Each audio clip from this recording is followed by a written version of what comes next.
Hello, everybody, and welcome to the Kelly Green Hour as it is Kelly Green Week, which also coincides with Dallas Cowboys Week. It's for the first time since 1995. The Philadelphia Eagles will wear their Kelly Green uniforms on the road, this time in Texas at AT&T Stadium against division rival and the second place 4-5-1 Dallas Cowboys. I'm your host, LJ Harrell, and as always, I am joined by my co-host, Connor Donald.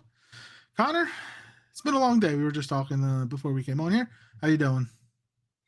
Yes, I am the proud parent of a sick child who spiked a fever this evening. So our household's been a little less than stellar today. But I mean, it's crazy to hear you say 4-5-1 is second place. Just saying. But let's get into it. Yeah, potentially by Friday at around 6:15, 6:30, the Eagles could have the NFC East wrapped up, and we will discuss that as we dive in to this game. But before we do that, as always, follow us on Twitter at Kelly Green Hour. Follow Connor on Twitter at Connor10. Follow me on Twitter at LJ Harrell54, and follow the Eagles Pinpool Network on Twitter, YouTube, Facebook, wherever you get your podcasts at Eagles Pinpool Network. Be sure to like, subscribe, rate each show, rate our show. Let us know your thoughts. And if you're joining us live, let us know your thoughts on this game in the comments. Your prediction of players to watch, the keys to the game. This is a big one. With all the talk that has been going on this week, all the annoying talk, I just want a win. There was listening to WIP this week. There were people saying the Eagles can. I'd much rather the Eagles put up 35 points and lose than to win. Whoever thinks that is a freaking moron. And yes, talking to those idiots on WIP that host shows on WIP. No, you play. What did Herm Edwards say? You play to win the game. I don't care if it's 2-0. I don't care if it's 13-10. I don't care if it's 35-31. Win the game. Do we want the offense to be more consistent? Yes, of course we do. But I am not sacrificing a win. If the Eagles beat the Cowboys tomorrow and beat the Bears on Friday, and Dallas loses to the Eagles tomorrow and lose to the Chiefs on Thursday, guess what? The Eagles win the NFC East. And they're still on track, obviously, for the number one seed. So you don't sacrifice wins when you have the Rams, the Seahawks, the Bucks, the Lions, the Bears. Like it's tight atop the NFC, as tight as it's ever been, or not as ever been, but as tight as it's been in a long, long time. You do not sacrifice a win just because, oh, look, the offense put up 35. Everybody's happy. No, you put up 35 points and you lose. Guess what? I'm not happy. So don't care how it gets done. The Philadelphia Eagles need to find a way to come away with the victory. Connor, your initial thoughts as we get ready to dive even deeper into this game. Yeah, of course. I mean, half these teams, if they were in the AFC, would almost have playoff spots clinched. Like it's crazy. The NFC is such a tough conference to play in right now, and there's so many really solid teams with really good good quarterback play, good defense in the Eagles, good defensive play. They're all playing well in different aspects of the game. That's making this conference so difficult to play in. But I agree with you. The talk has been insane. Like I've been on X trying to catch up with some of it, and like people are already looking towards the off season, and like someone had made a comment about how about we move on from trade AJ Brown and move on to George Pickens, and I'm like, oh man, like some of the luck. But first of all, like we, my logic is this: we are a team that is the defending Super Bowl champions, sitting at 8-2, about to clinch the NFC East, very much looking towards potentially being the number one seed in the NFC, very much looking towards a deep playoff run and potentially another Super Bowl appearance. And it feels like we're 2-8. It feels like we never won a Super Bowl last year. It feels like just the frustration of this offense has literally reached a point with fans and with certain media. Some media are a bit more rational about it, we'll say. But then there's certain media that are going to overreact to because they get the clicks, they get the attention they want, they get all the all the people on, X tagging them, and that's exactly what they want. They're doing their job the way they want, not the way we like it as true Eagles, diehard Eagles fans. That like WIP is not the beating heart and soul of the Philadelphia Eagles and what we want to see and hear at any time of day. But obviously, they're getting what they want out of the fan base and riling them up. Um, but yeah, I agree with you. I feel like every week we've come on, and this year has been the wildest year where we have had to defend winning in a league where winning is all that really matters, more than we've ever had to defend it before. We've been doing this together for, I believe this is our 7th or 8th season. We didn't keep track. We probably should have kept track, but this is our 7th or 8th season together, and I've never had to talk about an 8-2 team and how much winning matters as much as we have, or justifying what winning means as much as we have had to this season, and it has been absolutely infuriating. I posted something to the Facebook page this week. We have the best winning percentage against winning teams with a winning record in the NFL. The best. 80% of our wins have come against a team that when we faced them had a winning record. And the Cowboys, they have one win against a team with a winning record. One. That is it.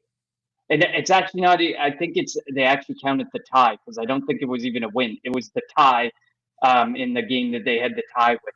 So we are finding ways to win. Is it ugly? Is it unenjoyable at times? Do we want the offense to do better? Exactly like what you said. 100%. We want the offense to do better. We want to find a way to click. We don't want to be carried by this defense, because the defense eventually will hit moments where they cannot carry us, and they need the offense to help and pull their weight. But winning is winning. 8-2 is 8-2. We are not 2-8. We are not a team that is in complete shambles. I think the media likes to paint a picture of a team in complete shambles, but I don't think this team is actually in shambles, or they put on an amazing show in front of the media. It's one or the other. But this team has never been a team that just puts a show on for the media. They speak the truth. They're honest. They're forthright with it. We've only had a couple seasons where we've clearly been able to potentially pinpoint, a locker room cancer or a major locker room situation. So, I mean, I agree with you. I'm so annoyed. I'm so infuriated. I've never seen the media want a team to fail so badly. And I know that initial thoughts have nothing to do with the Dallas Cowboys, but the Philadelphia media and the media in general have made this game not even matter as a game, but matter as the Philadelphia Eagles need to get right in some way. And if they don't get right, they're going to continue to be front page news again next week. And the media made it seem like that the Eagles weren't focusing on Dallas all week, while Dallas obviously has been focusing on the Eagles, and now this game means more for Dallas. This game is still important for the Philadelphia Eagles, obviously. And like, I am fully convinced that the media in Philly would much rather them to be a 2-8 team instead of an 8-2 team that just wins. Like, it's insane.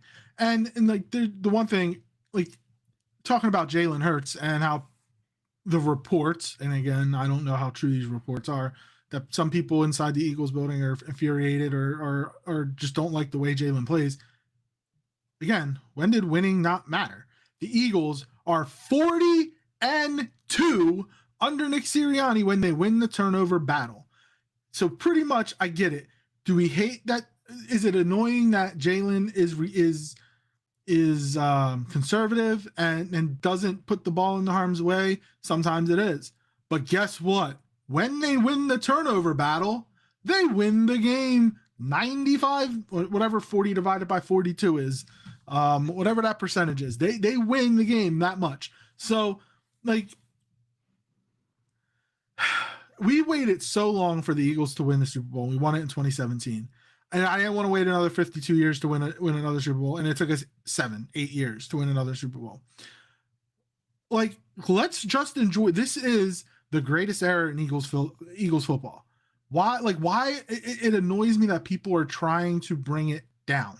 Just enjoy the ride. We'll get tell-all books after all these guys retire potentially. We'll get whatever. We'll get if AJ happens to get traded in all season, he may eventually talk like about what's going on between him and Jalen, whatever it is. But right now, this moment in time, enjoy it. And I honestly think that like inside the building, they block out all the noise that from the media. This is why I'm intrigued when Hard Knocks comes out in a couple of weeks, because I honestly have no idea what's going to get caught, if any of this is going to get caught, and if it is, how it's going to be portrayed. Like I'm honestly like I don't know if you saw the trailer for Hard Knocks. I did post it on our WhatsApp in our Discord page for the team. So like I'm very like I can't wait for it to come out, and this would be the first time ever that the Eagles are on it, even though it's a division thing. So I'm definitely intrigued to see how that goes, how Nick Sirianni is with them, how Jalen is, AJ, how everybody is with them. The other thing you brought up, be surprised if there's nothing, to be honest, because I feel like they're not going to let what happened to the Giants happen to them. That's not going to happen. Well, exactly, and I agree with that. And like so many teams are going to talk about this was our best era, like the like the Buffalo Bills are going to talk about the Josh Allen era and be like the Josh Allen era was so amazing. They never won a Super Bowl. They never were able to overcome Patrick Mahomes and the Kansas City Chiefs in the playoffs when it matters. They dominate them in the regular season, but when it comes to their matchup, the game that actually matters, they're never able to win. We get to sit there and through so much turnover, 2 different quarterbacks, 2 different head coaches, so much just turnover in the staff, in the players, and we're able to continue to see, minus a year or two in the last 7 years, see such an amazing era and run for the Eagles. It's not like the Bill Belichick and the Tom Brady era. That was a dynasty that, to have a coach and a player be able to go that long and find that much sustained success, there may never be another team like that. But to think that we're living in an era with so much change, so much turnover, so much different coaches, different players, and Howie's the same old Howie Roseman. Howie Roseman's the centerpiece of this era, of this dynasty that's running with the Eagles right now. And the fact that he's able to continue to make this a competitive team over and over again is, to me, so impressive. And I think that the media totally underrates how difficult it is to do what the Eagles have done over the last 7 years, minus a couple seasons, like I just said. But it is not easy to win on a consistent level and to have this turnover and continue to be the team that the Eagles have been over these few seasons. It just doesn't happen. And I think that the Philadelphia media absolutely, totally, and the national media totally, absolutely underrates this. I know if they want to be a fan of a team that scores points, go be a fan of the Bengals. They score a lot of points, but guess what? They miss the playoffs almost all the time. So just shut up, enjoy the ride, and let's go all go on this ride together. The one other thing I do want to bring up, or you mentioned how there were fans saying something about trade AJ, sign George Pickens, whatever, and Pickens is a big head case too. And he's fine right now because he's like second in the league in receiving, and the leads Dallas in all their receiving statistics because Lamb was out for a couple of games. But like I love, I'm gonna say this: I do not want AJ Brown traded. If they can find a way to keep him here, I want him to stay here. I love Devontae Smith. Like Devontae Smith is a number 1 receiver. His numbers are really good right now because AJ Brown is still attracting attention.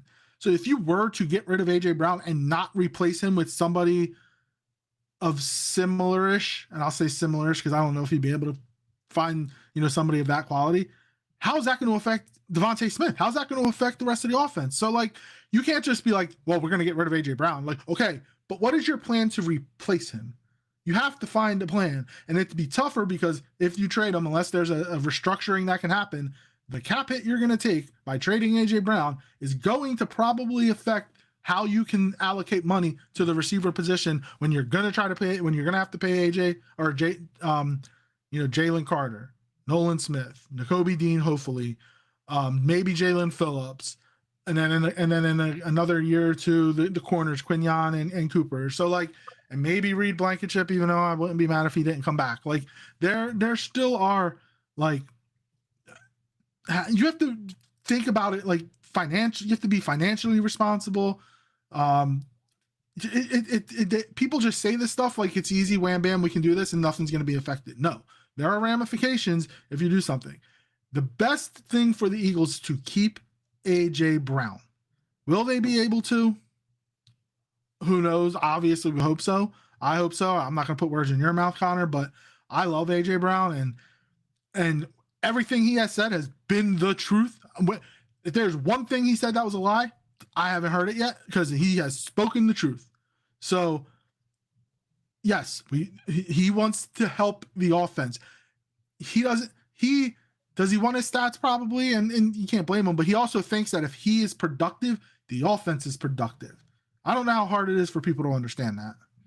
Yeah, no, I agree with you. And like when he responded, because I know there's a ton of people playing on the words that he said when he was asked about if he's different than last year, and he said, well, then Saquon's different too, and everyone's running with it as if like it's an attack on Saquon Barkley, when in reality it's just saying Saquon Barkley is not doing as well as he did last year. So does that mean Saquon Barkley is not the same? Why are you not asking the same questions as Saquon Barkley?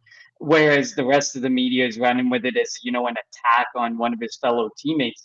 And it's not true, and it's just not the reality. And I don't know if I can count on my two hands how many more wide receivers I would want beyond AJ Brown on this roster.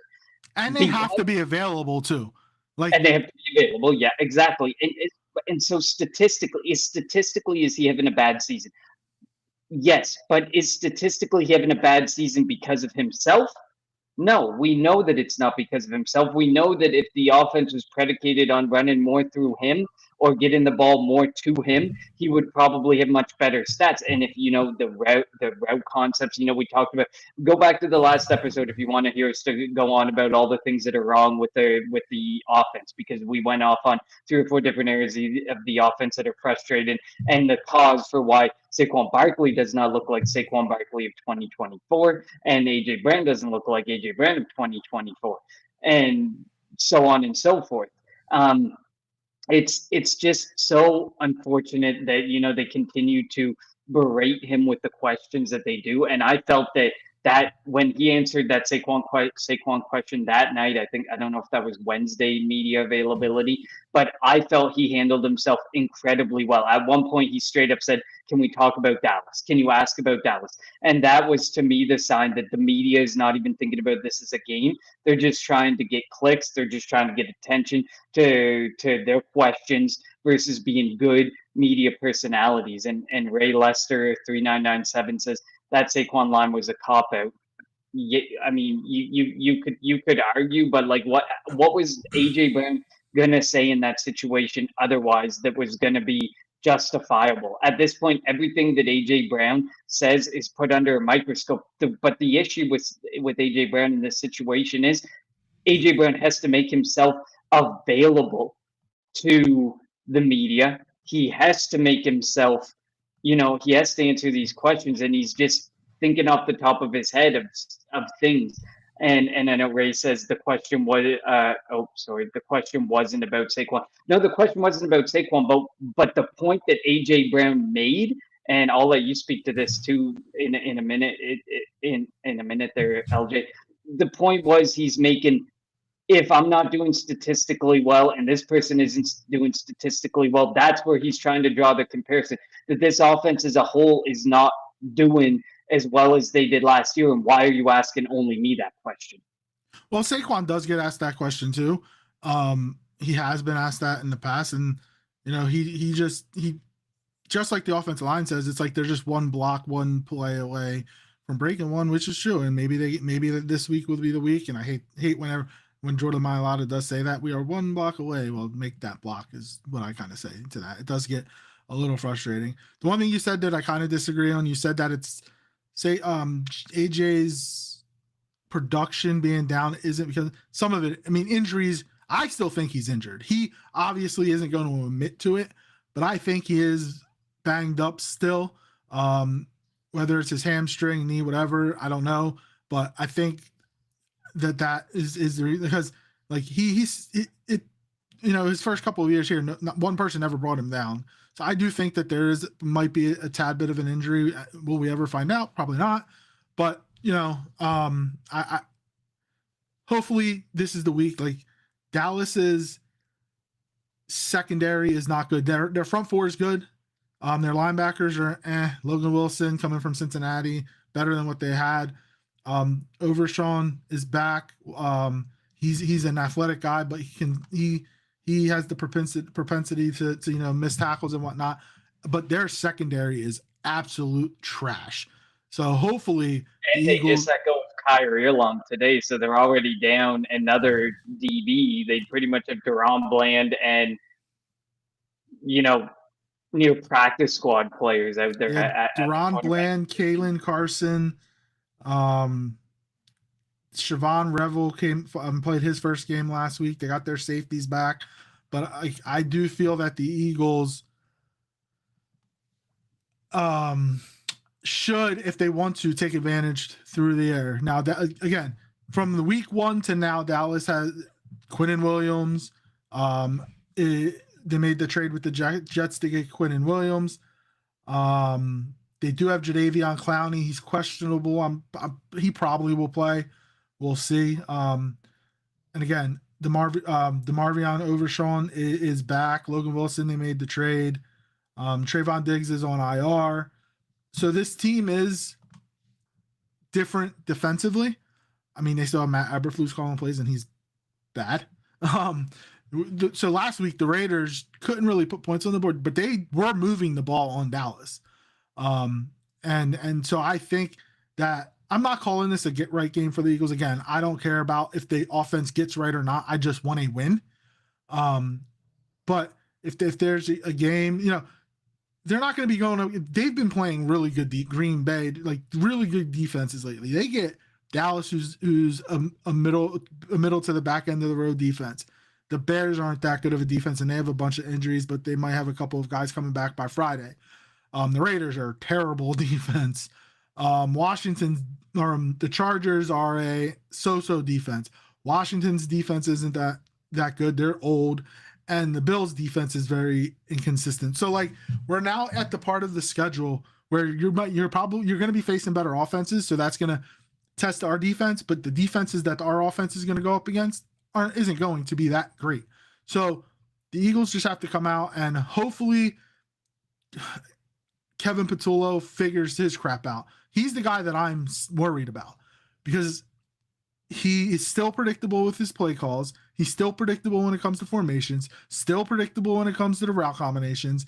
And the defensive backs can just sit on routes because they don't think that AJ or Devontae are going to run right by them. So hopefully that changes up. You can do double moves on Deron Bland all day, get him to jump, because we know that he is trying to anticipate the throw to get a pick six, because that's what he does. So take advantage of the disadvantages of the Dallas defense. Yeah, agreed. Abid Sazad, we see your comment. We'll hit on it when we move over to the defensive side of the ball. But I agree with you offensively. As much as it's a get right game, I don't think we can call these games get right games anymore. These just need to be show us you can do anything on offense type of game. Show us something has changed. I will never call a game a get right game until we see consistency, because a get right game would mean that at some point in the season something was going right. And I mean, while we have had some games where we've found some offensive success, they haven't really been consistent games. We've never seen more than a couple quarters of really good offensive ball from this Philadelphia Eagles offense. So we'll see. I'm not calling this a get right game, but this is a game where, if Matt Eberflus is able to read Kevin Patullo, I mean, I think Kevin Patullo's days as a play caller in Philadelphia are numbered. I think they're numbered anyways, but I think if Eberflus is able to see through things, or this defense is able to see through what's happening on the while you're setting up on the offensive side of the ball, I mean, there's no worse feeling, there's no worse situation I agree with you. Well, the Dallas Cowboys, I think the Dallas Cowboys had the easiest schedule of the NFC East teams this year. Like I said earlier in the episode, it's worth noting that they don't even have a full win against a team with a winning record. They have a tie, and that was against the Green Bay Packers. So, like you said, they from but when you're looking at it from that standpoint, like they've put up a boatload of yards. They're over 300 yards of total offense every single game, except for one, and that was against the Carolina Panthers, oddly enough. And then for the defensive side of the ball, I mean, they give up a lot of yards. There's only two games where they gave up less than 200 passing yards, and that was the Philadelphia Eagles in Week 1 and the Carolina Panthers. Obviously, Week 1 is And they almost like a lost pre, both games. and they lost both games exactly. Were what well worth noting. Um, and then when you look all the way through, they have given up over 300 yards in every single game total as a defense, minus one game, and that was the most recent Raiders game. And I mean, the fact that the Raiders put up over 200 passing yards is pretty impressive. And the Raiders' offensive line is so bad. Like It's terrible. watching the first half of that game, Dallas seemed like their front four just got pressure whenever they won it. And while we're not going to have Lane Johnson, we'll have Fred Johnson, and we surprisingly we're going to have Cam Jurgens, which is a good sign. Hopefully, I don't anticipate that they'll get that same pressure immediately. Will they get pressure? Probably, but also Jalen is much more of an athletic quarterback than Geno Smith. And as Abid Sazad says, the decision to block Hutchinson last week with Grant Calcaterra and Kylan Granson was terrible. I agree. They both cannot block. They need the Eagles. I want to see more of Cam Latu as the second or third tight end. He already blocks. He had a great block on Hutchinson last week. He already blocks, from the fullback position. Put him at he was a tight end at Alabama. Put him at the tight end position and let him be. He can actually block, and that will help. Like you might not be able to go to your 6-man offensive line as much because Fred Johnson was that 6th man. So maybe instead of doing that, you go to a Cameron Latu. So hopefully we see more of him because I am tired of seeing Grant Calcaterra and Kylan Granson block. Also, that one play that they threw the deep shot to Granson. Why wasn't that to AJ Brown or Devontae Smith? Like again, the personnel that's on the field in certain situations just does not make sense. Yeah, like Kylan Granson should never be 30 plus yards downfield looking for a ball. It just doesn't make sense. That's where you have even Jahan Dotson would have been a better choice in that situation. Even whoever is behind them in the wide receiving room would have been a better decision. Darius Cooper, Xavier Gibson, you could put Gibson out there and running that route, and I would be more on board with it than sending Granson out there. Why they feel they need to force feed Calcaterra and Granson down our throat makes zero sense. We had Jack Stoll. We know what it's like to have a really plain Jane, boring ass tight end who just blocks a bit and just does the basics, can catch a ball 10 times a year when he's called upon. I am totally fine with Cameron Latu being that type of guy rather than Calcaterra and Granson and seeing what we're continuing to see week in and week out. I think that figuring out that is part of the way of improving on this offense because they're trying to they put jumbo sets out there with Calcaterra and Granson out there, or Goddard with Calcaterra, Goddard with Granson. They have these jumbo sets with the two tight ends out there far too often, and they're so you can tell what they're doing when they're going to do it, and then when they have to go off script and not do what they're going to do, which is run, and they go off script and try and do a pass, it looks like the Kylan Granson play of last week, and it just does not make any sense for them to continue to force feed them. I get Grant Calcaterra is a good pass catcher. That is fine. But we have learned time and time again, he's not a run blocker, pass blocker. He's not a blocker of any kind. He shouldn't be out there in any type of blocking scenario, and neither should Granson. Granson kind of moved around the league for a reason. He's not an all-around tight end. We don't have an all-around tight end. That was one of the things that I really, really wish that Howie had addressed at the trade deadline. That was the one other need that I think really needed to be addressed. And I don't know whose opinion he was taken in.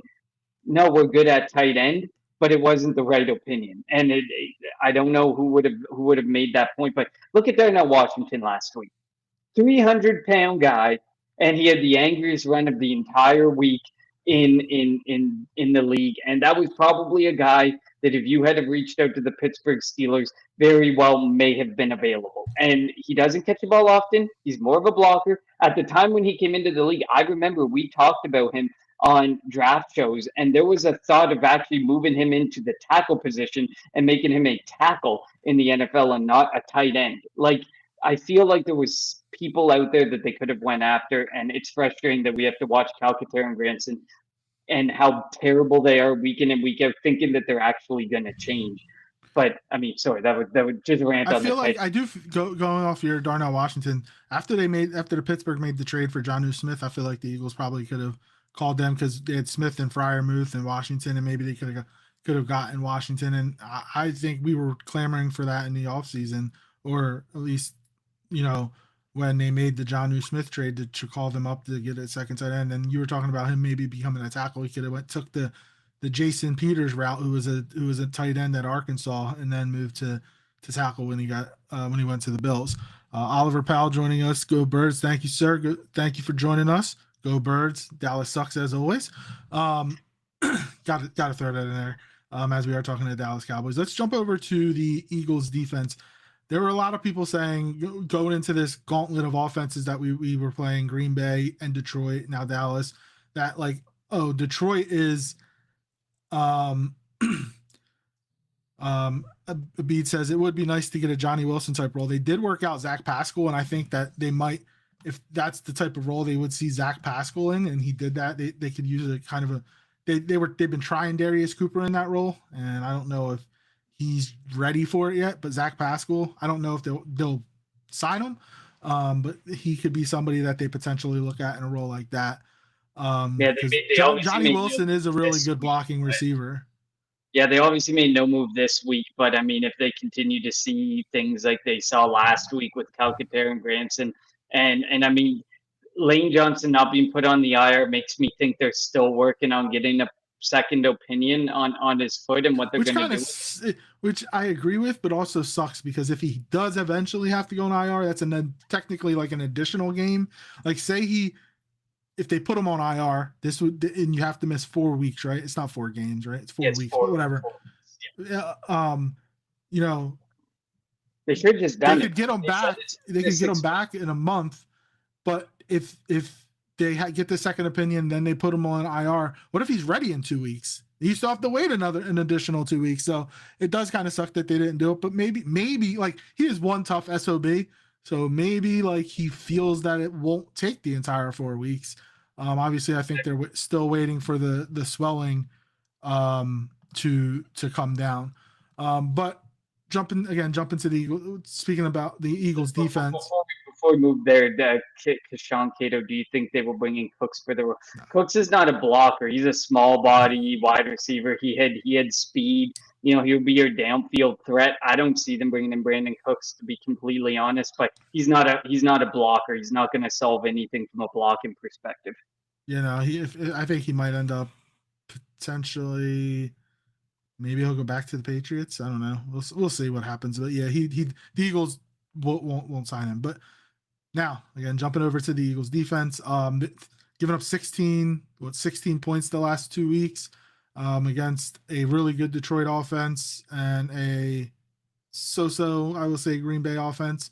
But they deserve a lot of credit. Jordan Davis was Defensive Player of the Week with his 3 batted down passes. The first ever Eagle to win Defensive Player of the Week and Special Teams Player of the Week in the same season. Howie Roseman, when he picked up the 5th-year option on Jordan Davis, a lot of people were saying, "What are you doing? This guy's not." He made the right move.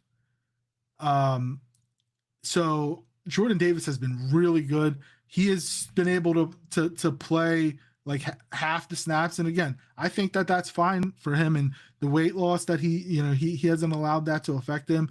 Jalen Carter is turning into Jalen Carter. He's been like that the last couple of weeks. Jalen Phillips, what a trade! Obviously, he had a great game last week.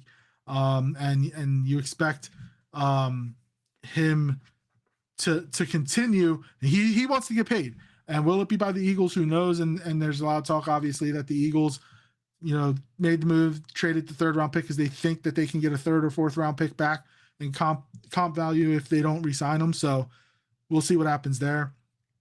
Nakobe Dean, I love that guy. I've said it before and I'm going to say it again. You have to find a way to bring him back. Nakobe Dean can't go anywhere. I know we drafted Jahad Campbell, and he is kind of the future. If you want all three linebackers on the field, go to a 4-3. Keep Dean. He is the heart and soul of this defense. They've gotten better since he's gotten back against the run.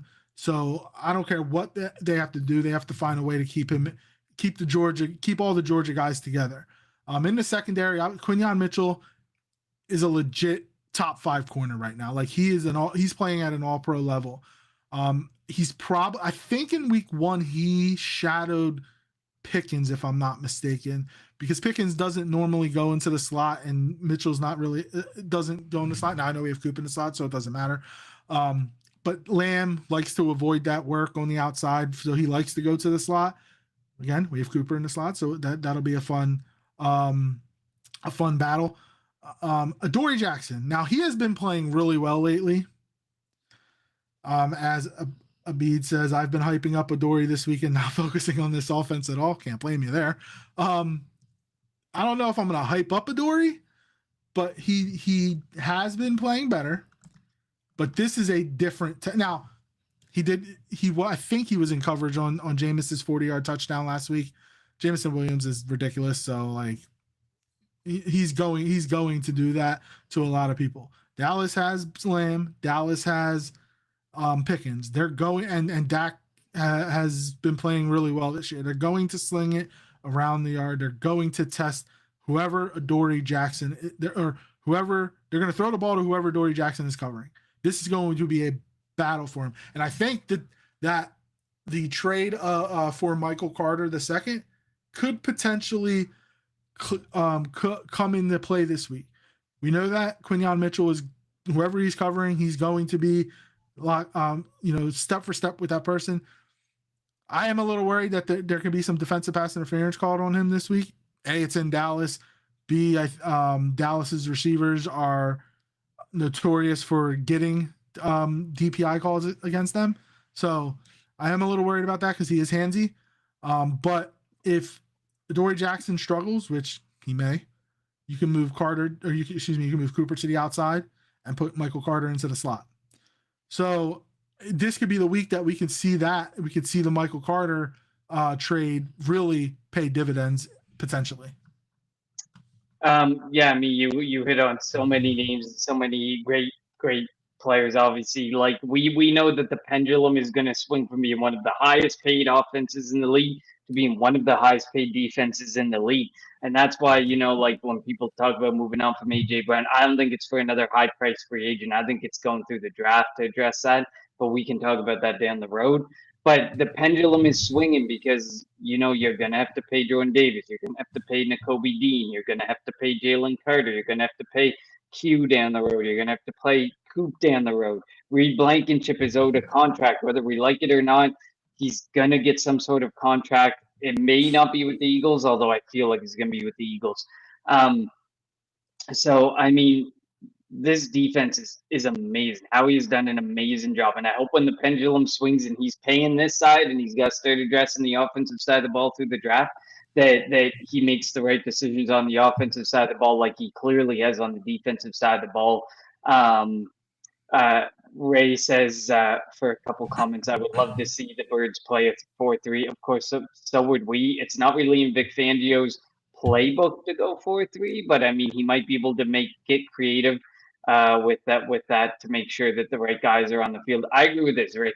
Jackson is still sus. Don't love the term sus, but yes, Jackson is still definitely someone who I think it's since someone had shared, I think it was Jeff Kirsch, said he hasn't given up more than 40 yards before this past week because he obviously gave up the big play to Jameson Williams. But up until that game in Detroit, he hadn't given up more than 40 yards since week 1. And I mean, he's been kind of on and off the field And obviously that depends on how you're evaluating the play going on the field and if he was the nearest target or not.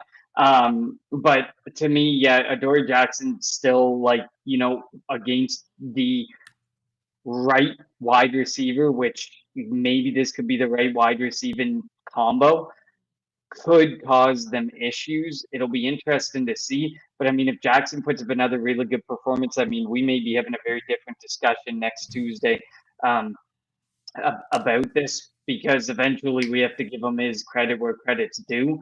But still, he is susceptible to giving up big plays. And like you said, of course, we may not get, there's not many teams that can say they're good at CB1, CB2, and the nickel cornerback position. Let's just face it, though. It's just, you're not going to find three DBs who can really say we're the best, trio of cornerbacks in the league, and no one's going to put up any yards or points on us. That just doesn't happen very much in this NFL. So I feel like, with Adoree Jackson, I mean, he's gotten better, he's improved, he's doing what we need him to do. So it'll be interesting to see, up against CeeDee Lamb and George Pickens, if he's going to continue to be able to do that. Some more comments here. I'd like to see Carter and or Bennett get a couple reps, says Ray Lester.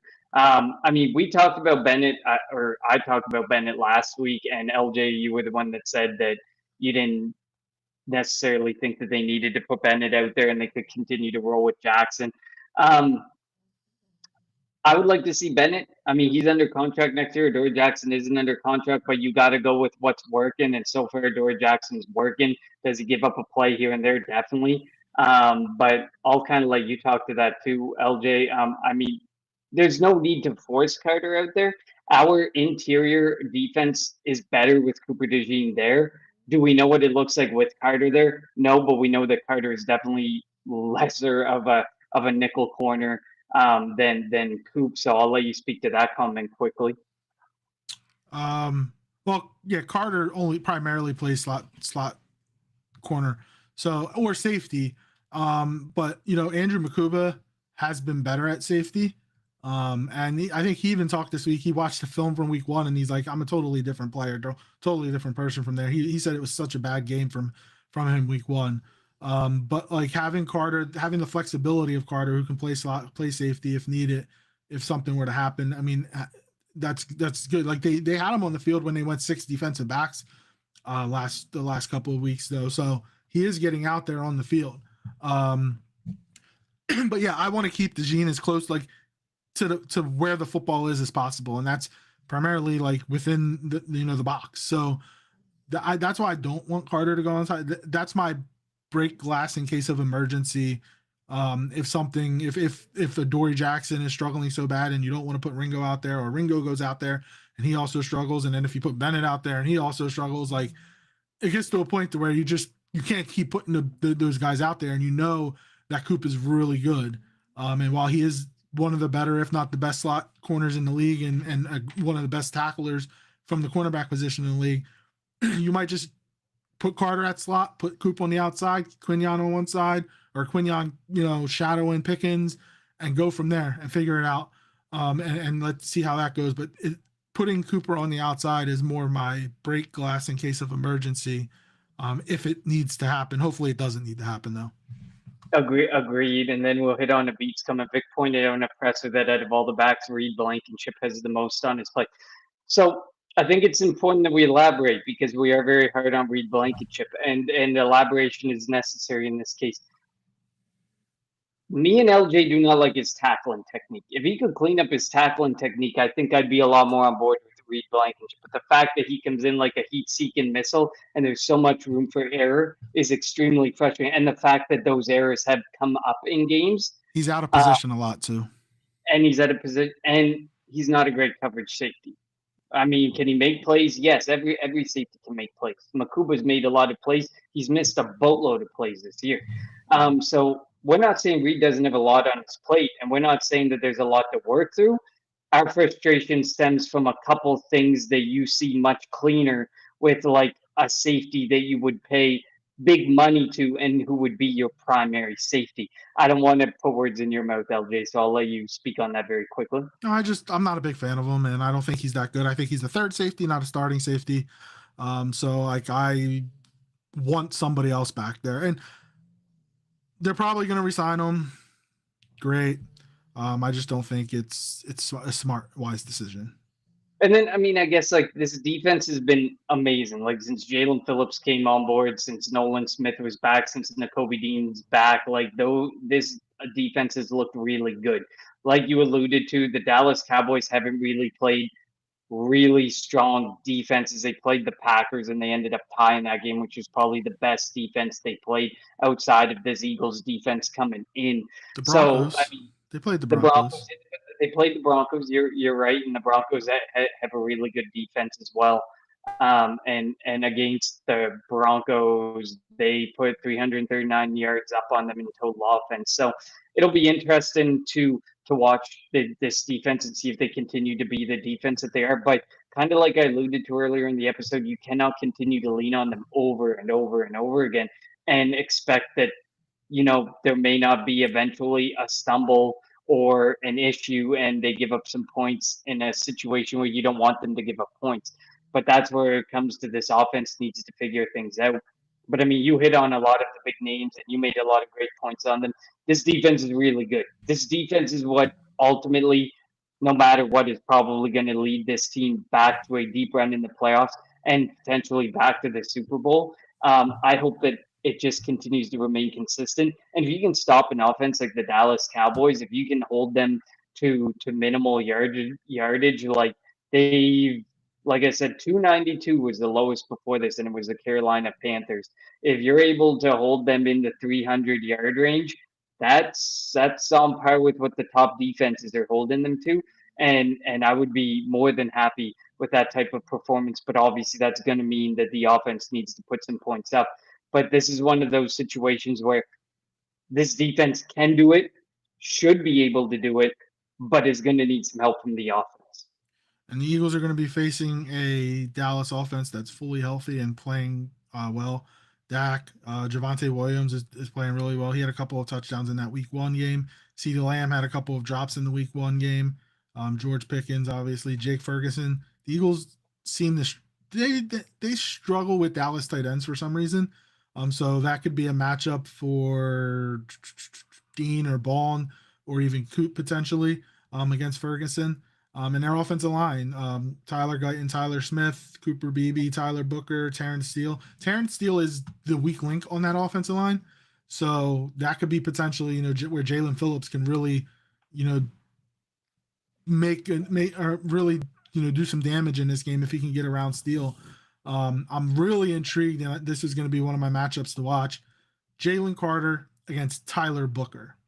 And somebody had asked Jalen Carter about Tyler Booker, because Tyler Booker said that when he got drafted, he loves seeing the fear in guys' eyes, like when he's facing them, because he thinks that highly of himself. And Jalen's just like, I have no fear. That's pretty much what he said. He's like, I have no fear. I am really looking forward to that battle. And we've got to remember, Jalen didn't play in Week 1. He got kicked out before the first play, so because of the spitting, even though Dak spit first. The spitting incident, and having the vets, having Brandon Graham back, I think is going to help. Having Nakobe Dean out there is going to help, like, keep him level headed, because Dallas is probably going to try to get into his head to see if they can have him do something stupid to get him kicked out the game again. But I am really looking forward to Jalen Carter and Tyler Booker, and Jalen Carter makes especially with the way he's playing, makes a world of difference for this defense. The way he's been playing the last couple of reasons is the guy that you want to give $150 million to.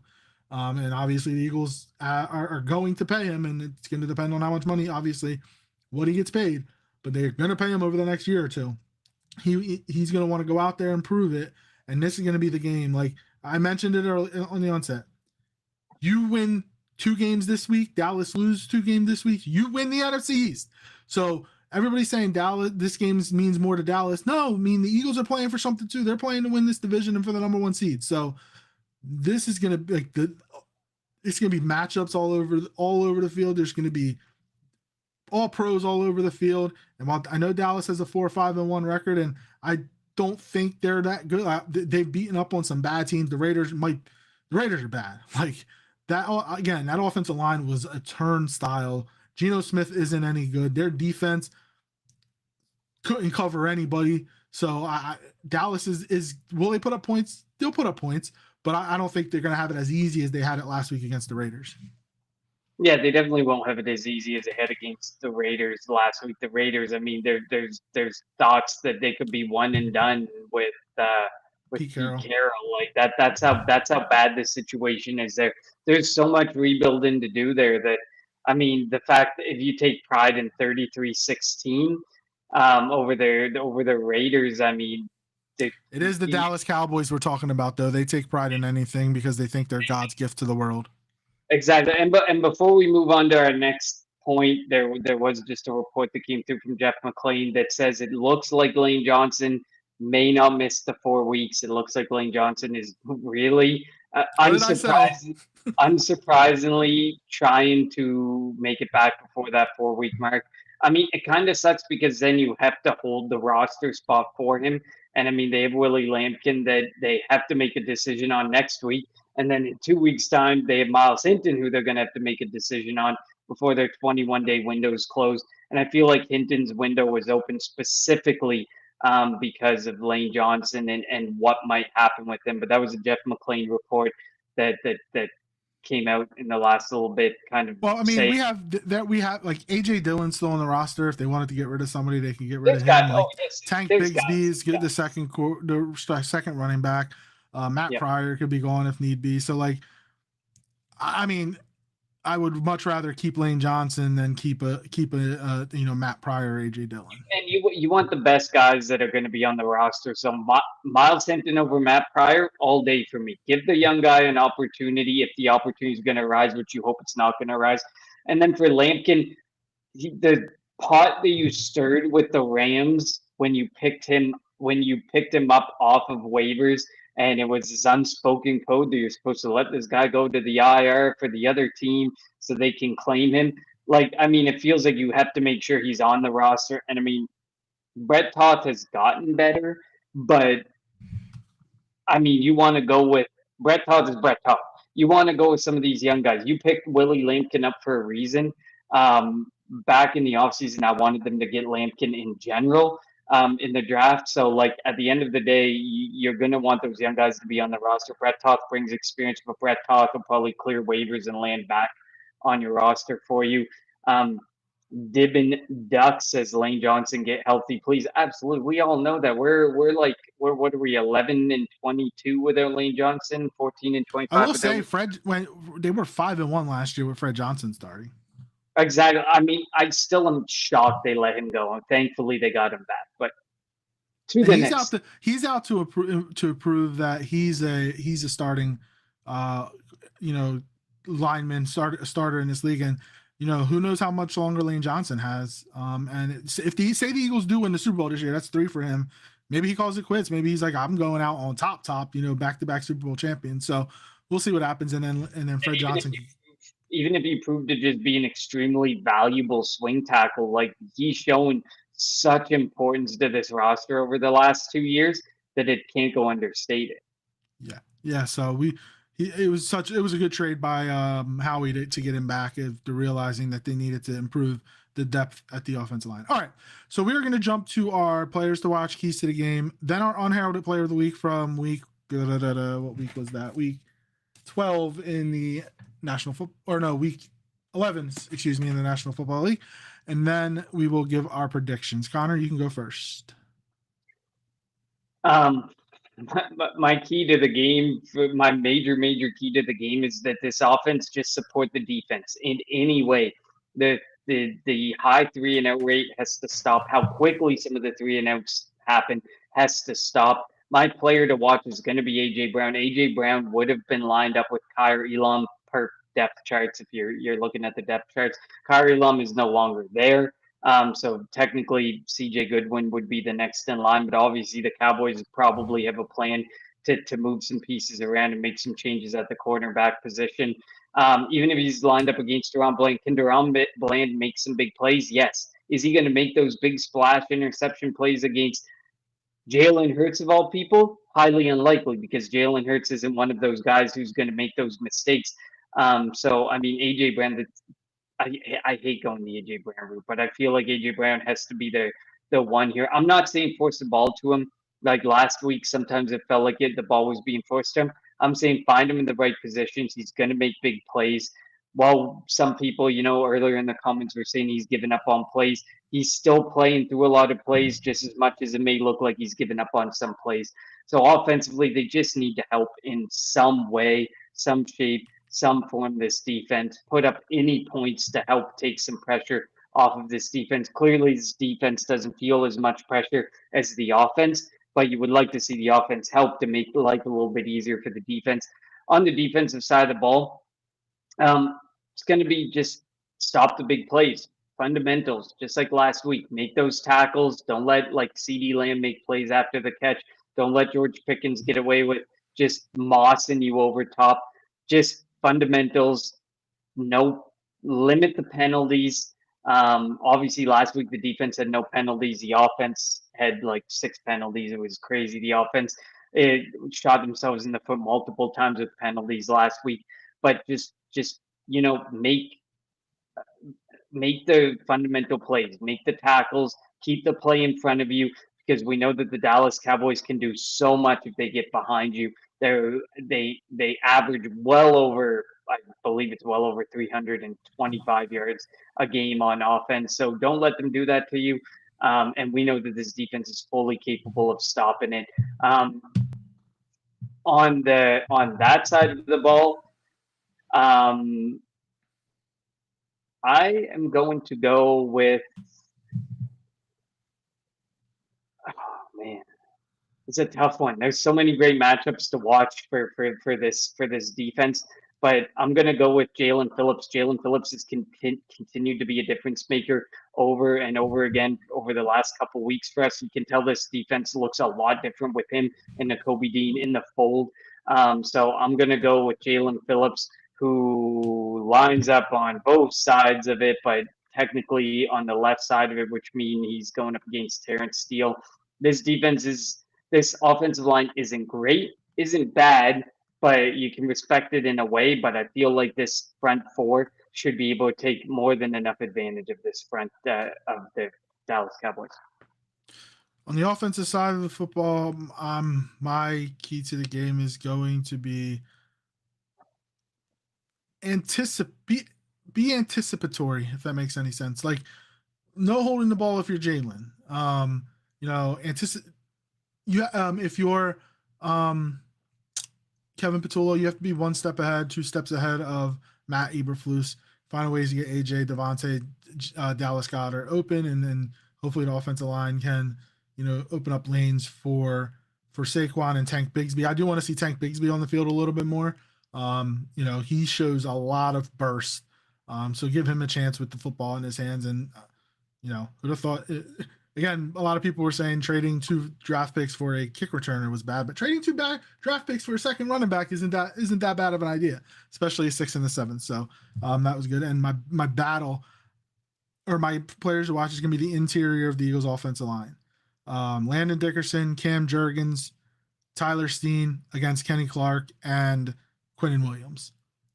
Got to find a way to win the bag. You cannot allow Quinnen Williams to get penetration right up the middle on Jalen Hurts. And we got stopped on the tush push 2 or 3 times last week. That can't happen again if you're going to use it. So they need to be able to get push up the middle. We know Jalen likes to usually go behind Landon Dickerson, and so you can anticipate Dallas is going to kind of lean that way. So hopefully the Eagles have something off of that.